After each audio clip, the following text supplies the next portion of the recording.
So here we are on the third floor of the RTS building in front of one of the technical rooms.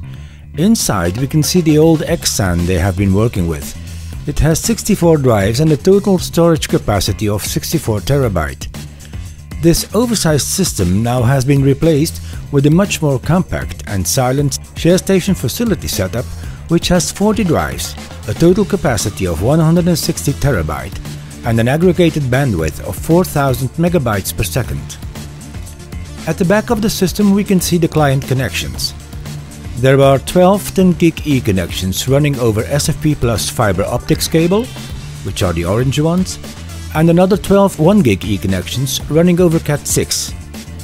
This gives a total of 24 client connections without the need for any switch at all.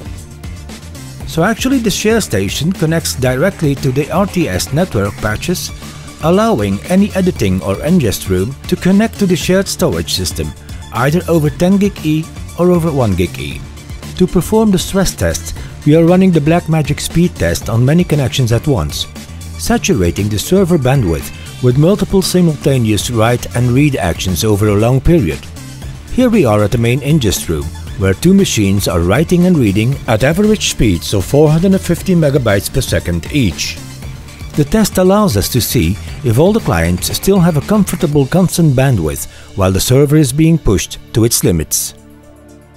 On the second floor we have a Pro Tools audio finishing room with the Pro Tools machine connected over 1 gig E and performing write and read actions at an average constant speed of 100 megabytes per second. In the same room we have another 10 gig E client, writing and reading with sustained average speeds of 450 megabytes per second.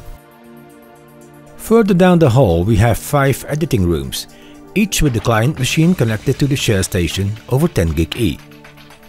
In the first room we see Eric, the LumaForge CTO, with Patrice Fremont and Sam Mestman, and also Olivier, systems engineer at RTS. We're currently overclocked actually for what the system's rated for, about 400 megabytes a second. So we actually, I don't know, it shouldn't actually be doing what it's doing. With 9 machines running at 450 megabytes per second and one at 100 megabytes per second, the system actually delivers more total bandwidth than we expected. Frank, systems engineer at RTS, and Daniel, head of post-production, are checking every client system to see how much bandwidth they get and, most importantly, if the read bandwidth remains stable under all this pressure, which it does.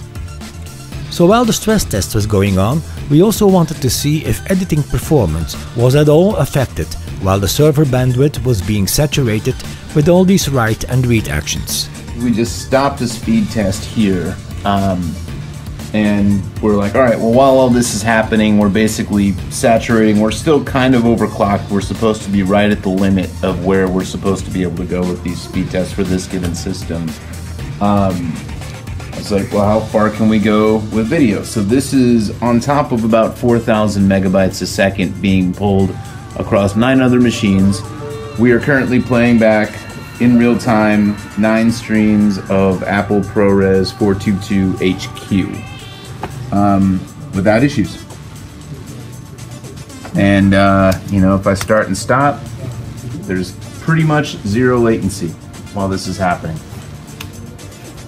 And if you notice, I'm able to stream, and essentially